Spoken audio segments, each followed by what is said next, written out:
नमस्कार, मैं हूं आपके साथ लोकेंद्र त्यागी। न्यूज स्टेट मध्य प्रदेश छत्तीसगढ़ में आपका स्वागत है। आपके मुद्दे में आज बात होगी आदिवासियों की। मध्य प्रदेश में चुनावी हलचल तेज है। एक तरफ बीजेपी के दिग्गज चुनावी मैदान में उतर चुके हैं, तो वहीं दूसरी तरफ कांग्रेस में मार्गदर्शन की अभी कमी नजर आ रही है।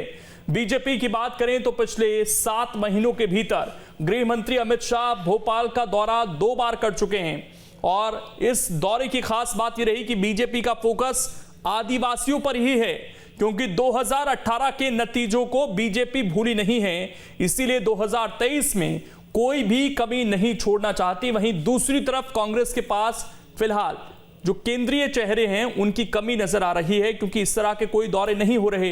वहीं कांग्रेस के पास कोई ऐसा नेता भी अभी नहीं दिख रहा जो मध्य प्रदेश में कांग्रेस के नेताओं का मार्गदर्शन कर सके। माना जा रहा था कि मध्य प्रदेश के चुनावों में प्रशांत किशोर कांग्रेस के लिए अहम रणनीतिकार साबित होंगे, लेकिन कमलनाथ की माने तो मध्य प्रदेश कांग्रेस की तैयारी पूरी है। इसलिए असमंजस बना हुआ है कि मध्य प्रदेश में कांग्रेस की नैया कौन पार लगाएगा।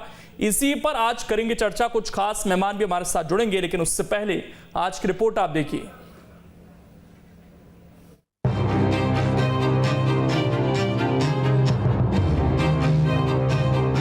2023 में होने वाले विधानसभा चुनावों को लेकर मध्य प्रदेश में सरगर्मी बढ़ गई है। चुनावों में अभी वक्त है, लेकिन कोई भी दल कसर नहीं छोड़ना चाह रहे हैं।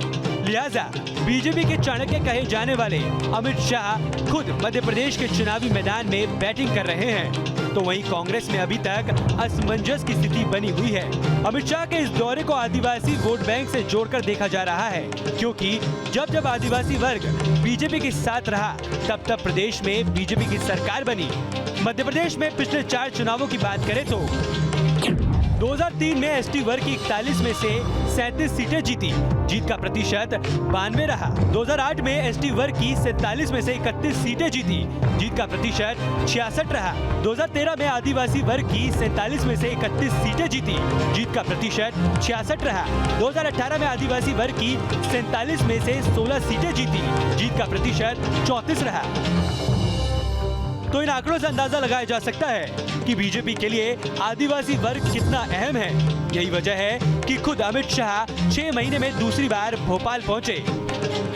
ये मध्य प्रदेश सबसे बड़ी आबादी वाला आदिवासी आबादी वाला प्रांत है।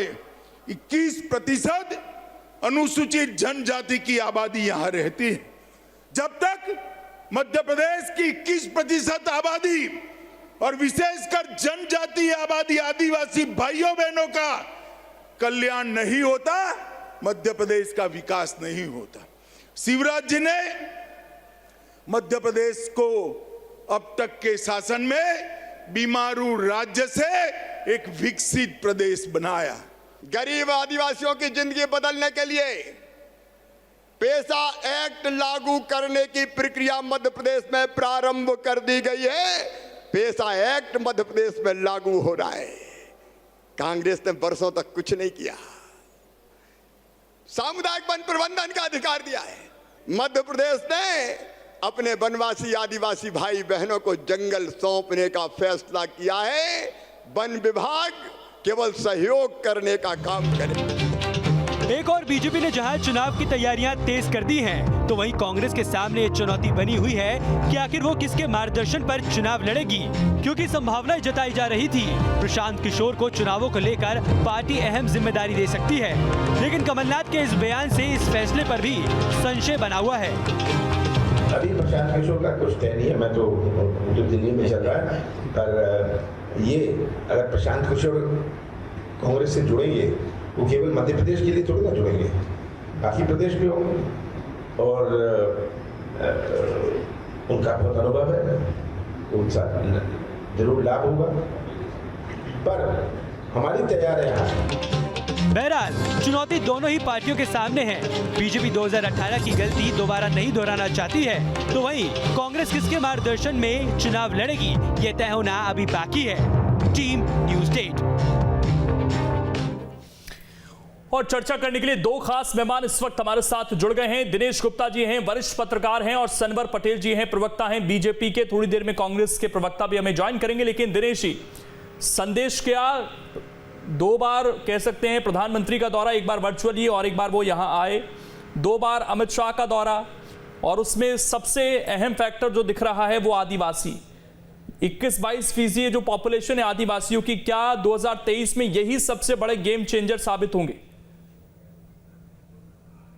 आदिवासी हमेशा से ही मध्य प्रदेश में गेम चेंजर साबित हुए। अभी हमने स्टोरी में ही देखा था कि जिस तरह से भारतीय जनता पार्टी को पिछले चुनावों में सफलता मिलती रही, उसने सरकार बनाई, लेकिन 2018 में जैसे ही समर्थन कम हुआ और सरकार हाथ से निकल गई। 2018 का जो अनुभव है, उसी अनुभव के आधार पर भारतीय जनता पार्टी रणनीति बना रही है। यही कारण है कि प्रधानमंत्री जी या गृह मंत्री जी देश के अमित शाह जी दोनों ही मध्य प्रदेश को अपनी प्राथमिकता में लिए हुए। आप 2018 का चुनाव देखेंगे ना, उस वक्त इन दोनों नेताओं ने पूरा चुनाव मुख्यमंत्री शिवराज सिंह चौहान पर छोड़ा हुआ था। लेकिन अब भारतीय जनता पार्टी 23 में किसी भी तरह की रिस्क नहीं लेना चाहती, चाहे वो एसटी वोट हो, एससी वोट हो, या फिर ओबीसी की पॉपुलेशन हो। जो ओबीसी को जिस तरह से उत्तर प्रदेश में भारतीय जनता पार्टी को मदद मिली, उसी तरह की मदद की उम्मीद वो है मध्य प्रदेश में भी कर रही। लेकिन दिनेश गुप्ता जी, कुछ ठोस मिला आदिवासियों को? क्योंकि कांग्रेस पार्टी निरंतर सवाल उठाती है। पेसा की बात भी कई राज्यों में लगातार होती आई है, लेकिन पेसा को पूरी तरीके से लागू करने के लिए कई बार हम देखते हैं कि सरकार शायद उतनी शक्तियां भी नहीं देना चाहती हैं। आज मुख्यमंत्री ने इसका ऐलान किया, तो लगता है कि आदिवासियों को जो अधिकार की वो लड़ाई लड़ते हैं वो मिल जाएगा इसके बाद। एक बहुत महत्वपूर्ण निर्णय पिछले दिनों हुआ। राजभवन में यदि एक आदिवासी ट्राइबल सेल बनाया गया, तो वो उसी दिशा में एक कदम उठाया गया जो पेसा एक्ट की जो आवश्यकता है, क्योंकि जो अधिसूचित क्षेत्र है वहां से जो उनका नियंत्रण कहीं ना कहीं जो है राजभवन उसको एक संचालित करेगा, उसकी निगरानी रहेगा।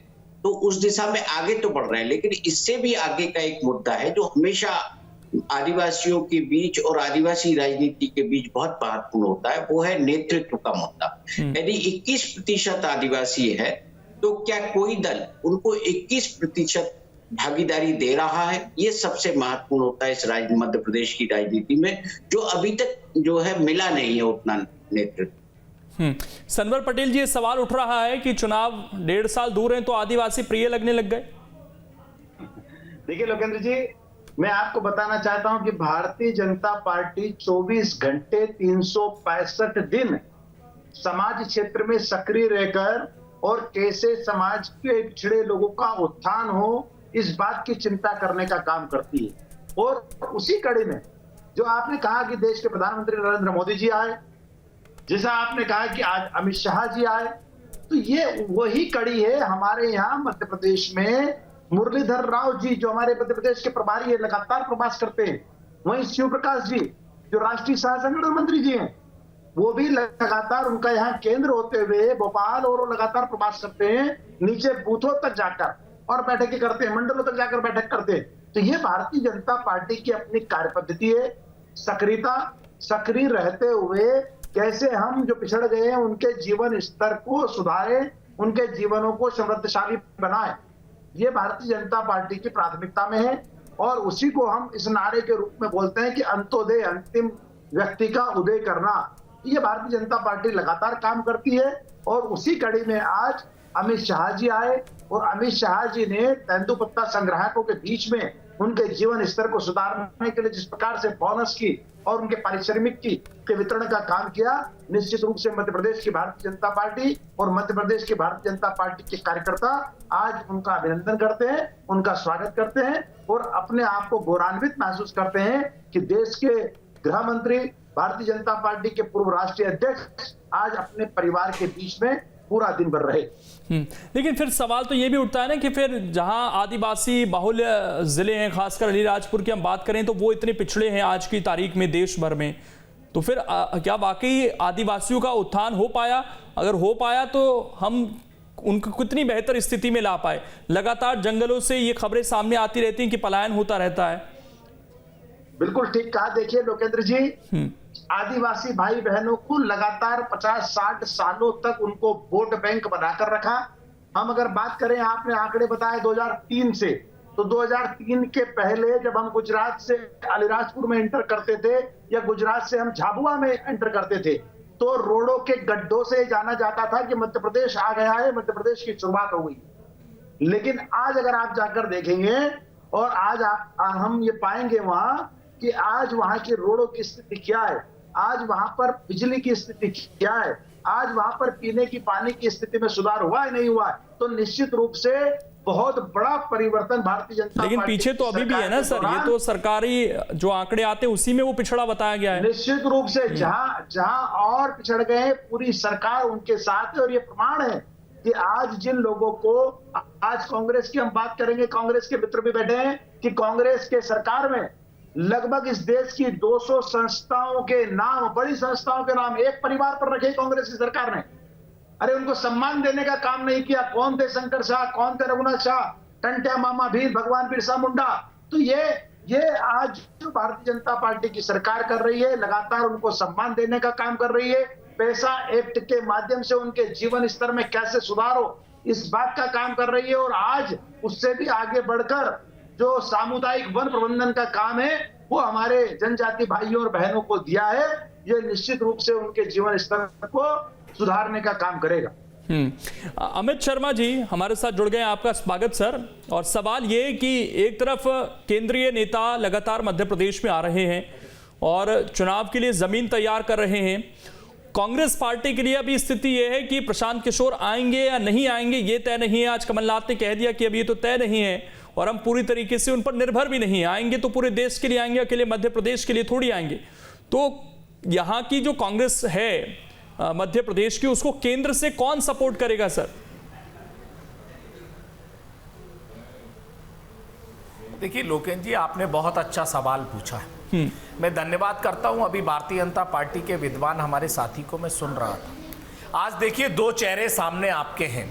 एक वो भारतीय जनता पार्टी का चेहरा है जो कम से कम 25 करोड़ रुपए खर्च कर कर एक इवेंट कंपनी के माध्यम से देश के गृह मंत्री को बुलाती है और बस में भरकर भोपाल घूमने के नाम पर गुमराह कर कर हजारों आदिवासियों को भोपाल में एक इवेंट कराया जाता है और इकट्ठा कराया जाता है।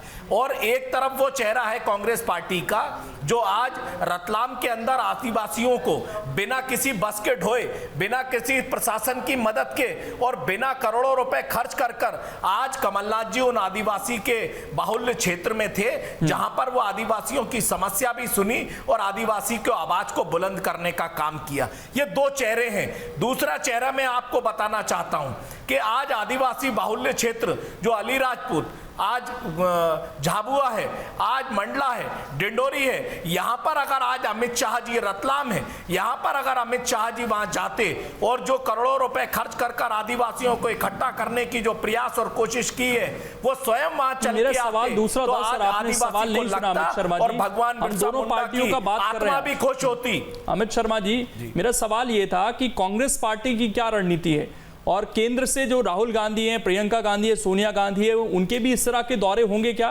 ताकि आप लोगों को मजबूती मिले, या यहाँ की लोकल लीडरशिप अब आगे बढ़ेगी? प्रशांत किशोर की भी यहाँ जरूरत नहीं है। मेरा सवाल वो था सर आपसे।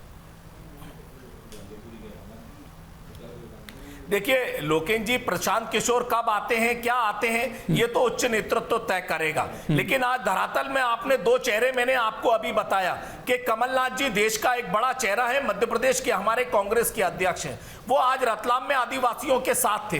कांतिलाल भूरिया हमारे लगातार आदिवासियों लोगों के साथ संपर्क कर रहे हैं। हमारे और तमाम ऐसे साथी हैं जो आदिवासियों के साथ कंधे से कंधा मिलाकर उनके दुख सुख में साथ खड़े होने का काम कर रहे हैं। किसी इवेंट कंपनी की आवश्यकता नहीं पड़ सवाल है। आज ये घोषणा करने की 15 साल बाद सरकार हैं आपके कमलनाथ, वो छिंदवाड़ा से आते हैं, अक्सर उनके दौरे होते रहते हैं छिंदवाड़ा में और उन पर यह आरोप लगता था अक्सर जब वो सरकार में थे कि उन्होंने तो छिंदवाड़ा में ही सरकार बना दी है, भोपाल से उठाकर तमाम योजनाएं वहां पर ले गए हैं, विकास का खूब वहां पर जिक्र होता है।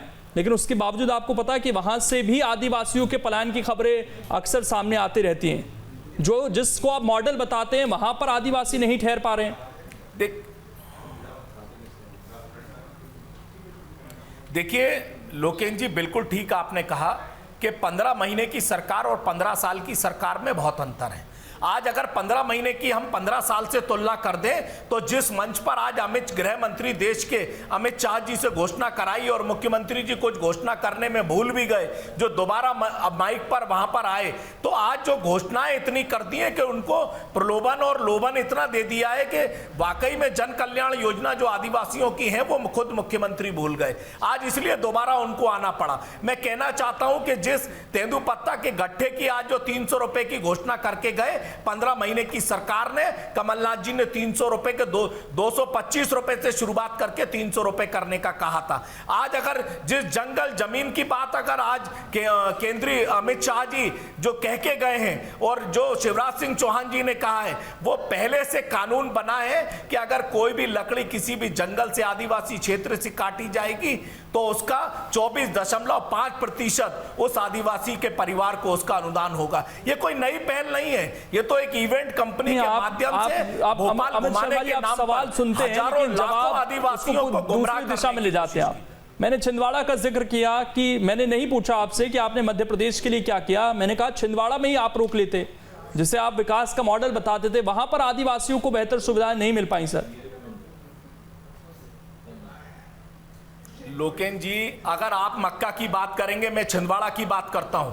आज आपकी पूरे चैनल ने, टीवी ने, आप एक वरिष्ठ पत्रकार हैं, आपने खुद देखा कि जो ज्वार और मक्का नहीं होता था वहां पर आदिवासियों के ज्वार और मक्का को सरकार के द्वारा खरीदकर एक नया उपवन मेला लगाया गया जिससे एक नई शुरुआत हुई। यह छिंदवाड़ा में हुआ। अगर आप छिंदवाड़ा की बात करेंगे तो जितनी आज उपवन समिति की, वन मंडल की समितियां हैं, करीब 52 समितियों को शासन द्वारा अधिकृत करा गया, जिनको प्रति माह 2,000 रुपए अनुदान देने का काम कमलनाथ की सरकार ने करा है। पट्टे ऐसे हैं 5,000। मैं एक आखिरी सवाल सर आपसे पूछता हूं, छिंदवाड़ा और सटे हुए जिले के जो आदिवासी गरीब लोग सवाल पूछता हूं, उसके बाद में आगे जाता हूं। उनका लाभ अमित शर्मा जी, वापस मैं संगठन पर आता हूं सर, आदिवासियों से हटकर, और मैं उम्मीद करता हूं कि संगठन पर ही आप जवाब दीजिएगा। संगठन को समेटना सर और उसके ऊपर उसको मॉनिटर करना, मार्गदर्शन करना, वो बहुत जरूरी होता है। इसीलिए प्रदेश में एक कमेटी है, उसके ऊपर नेशनल एक कमेटी होती है जो देखती है कि प्रदेश में क्या होना है, क्या नहीं होना है।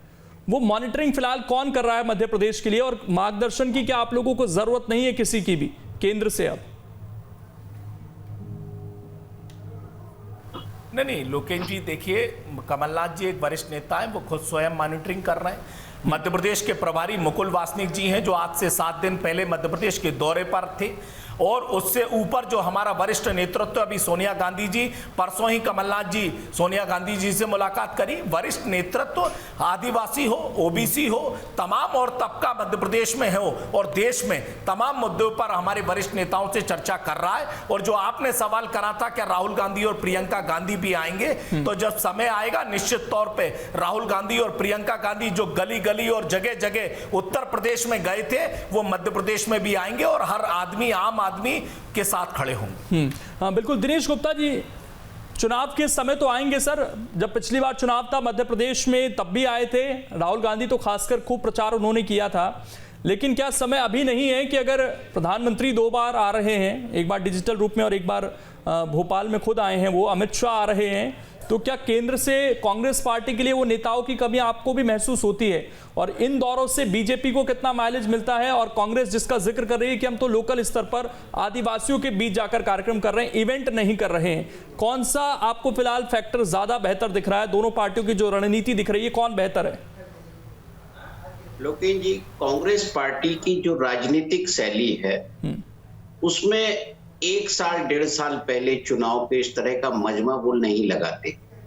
वो तो चुनाव का नोटिफिकेशन जब जारी होना होता है उसी वक्त वो सक्रिय होते हैं, जैसे हमने पहले भी देखा है मध्य प्रदेश के चुनाव में। और आप याद करिए कि आप तो 2019 के लोकसभा चुनाव के बाद से मध्य प्रदेश में कांग्रेस के किस बड़े नेता ने सभा की, तो हमें लगेगा कि उत्तर प्रदेश में हमने देखा प्रियंका गांधी काफी लंबे समय से एक्टिव थी, इसलिए वो सवाल, हालांकि वो उत्तर प्रदेश सेंट्रिक राजनीति ज्यादा कर रही थी, लेकिन मध्य प्रदेश के लिए भी फिर उस तरह का इंटरेस्ट है क्योंकि अमित शाह यहां अभी से आने शुरू हो गए, इसलिए सवाल पूछा जाता है कि उत्तर प्रदेश में तो प्रियंका गांधी खूब एक्टिव थी, खूब वहां के मुद्दे उठा रही थी, मध्य प्रदेश में भी क्या उठाने चाहिए उसी तरीके से मुद्दे?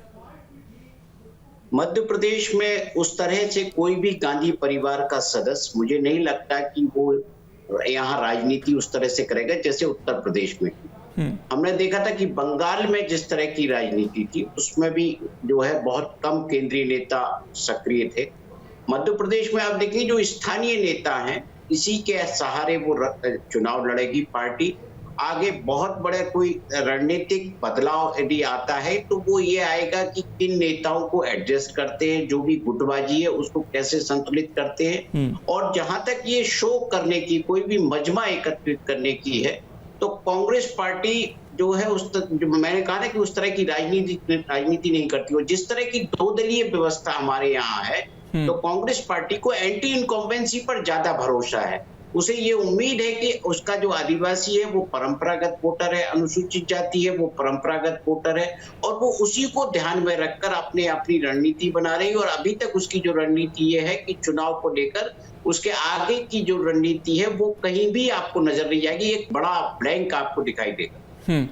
सनवर पटेल जी, देखिए 22 वर्षा है सर, वहां पर केंद्रीय नेतृत्व नहीं आ रहा है तो सवाल ये कि नहीं आ रहा है, यहाँ पर आ रहा है तो ये पूछा जा रहा है कि लोकल लीडरशिप पर क्या 2018 जैसा विश्वास नहीं कि अभी इससे बड़े नेताओं की एंट्री हो गई है, तो सवाल फिर घूमकर लोकल लीडरशिप पर यहाँ उठ रहा है।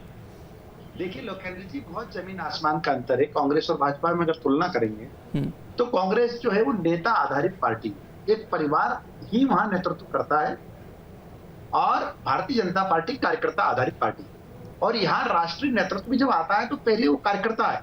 देश के यशस्वी प्रधानमंत्री बड़े गौरवान्वित होकर बोलते हैं, अमित शाह जी बड़े गौरवान्वित होकर कहते हैं कि वो पहले कार्यकर्ता हैं। तो ये भारतीय जनता पार्टी की विशेषता है कि यहाँ सामान्य हेलो जी जी बोलिए, आ रही आवाज सनवर जी आपकी।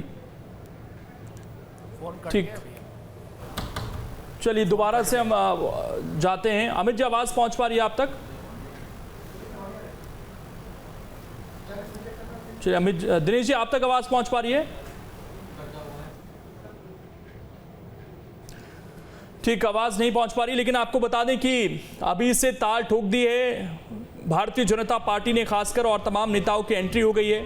और ये 7 महीने में जो 3 बड़े दौरे हैं उसका जिक्र गोंड राजा के बलिदान को लेकर आए थे यहाँ पर अमित शाह, और जनजातीय गौरव दिवस में प्रधानमंत्री शामिल हुए। और 7 महीने में ये लगातार दौरे हुए हैं, जिसके बाद से ही ये कहा जा रहा है कि आदिवासी, जिसकी लगभग 21% आबादी मध्य प्रदेश में है, सबसे ज़्यादा आदिवासी मध्य प्रदेश में ही रहते हैं, और 2 करोड़ से ज़्यादा आबादी है जिनका 80 से ज़्यादा सीटों पर यह कहा जाता है कि सीधा सीधा असर है। दिनेश गुप्ता जी हमारे साथ जुड़ गए हैं। एक आखिरी सवाल दिनेश जी आपसे, 2023 की राह किसकी आसान आपको नजर आ रही है फिलहाल की परिस्थिति को देखते हुए सर? लोकेश जी, दोनों राजनीतिक दलों के लिए बहुत आसान नहीं है, क्योंकि जिस तरह से कास्ट राजनीति को उभारा गया है, यहाँ ओबीसी का आप मुद्दे को सेंट्रल में देखिए तो ओबीसी की राजनीति एक अभी अलग चल रही है, कुछ दिनों पहले वो फ्रंट पर दिख रही थी। अब आदिवासी राजनीति है, कुछ दिनों बाद अनुसूचित जाति की राजनीति भी होगी। जब इस तरह की राजनीति होगी तो कहीं ना कहीं दोनों राजनीतिक दलों को अपनी राह चुनने में बहुत मुश्किल आएगी, और वोटर भी कहीं ना कहीं उसके बीच में जो पोलराइजेशन चाहती हैं पार्टियां वो नहीं होगा, और डिवीजन होगा जिसमें ये अनुमान लगाना बेहद कठिन होगा कि अगली बार किसकी सरकार। ठीक है, शुक्रिया सर आपका जुड़ने के लिए, और बाकी 2 मेहमानों का भी शुक्रिया जुड़ने के लिए। समय इतना ही है, इसलिए इस डिबेट को यहाँ पर खत्म कर रहे हैं, लेकिन आदिवासी भी यहाँ पर विचार जरूर करेंगे, क्योंकि चुनाव का समय है कि कौन उनके लिए बेहतर काम कर रहा है। 15 महीने उन्होंने कमलनाथ सरकार को भी देखा है, और अब शिवराज सरकार को भी वो देख रहे हैं। फिलहाल छोटा सा ब्रेक, खबरें लगातार जारी हैं।